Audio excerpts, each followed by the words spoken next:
Hey, it's me, Adam Mattis with Sterling Machinery Exchange. Here's a nice heavy-duty 24x80 engine lathe. Let's get into it.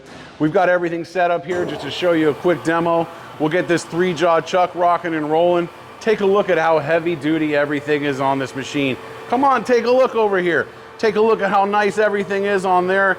Not too beaten up. You see there's not a lot of chips. Nice taper attachment. Very heavy duty webbing. The way this lathe is built is pretty much a copy of a Morisiki, which in my mind is the heaviest beast out there. So great machine, 24x80 gap bed lathe. We have a lot of machines here in stock. We'll go ahead and run this machine, just put it into the automatic mode. You can see our cross feed is moving now.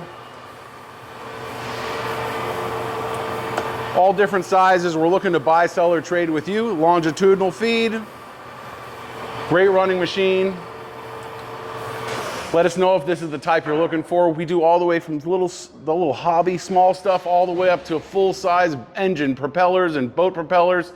Give us a call at 626-444-0311. Check out our website at sterlingmachinery.com. Thank you.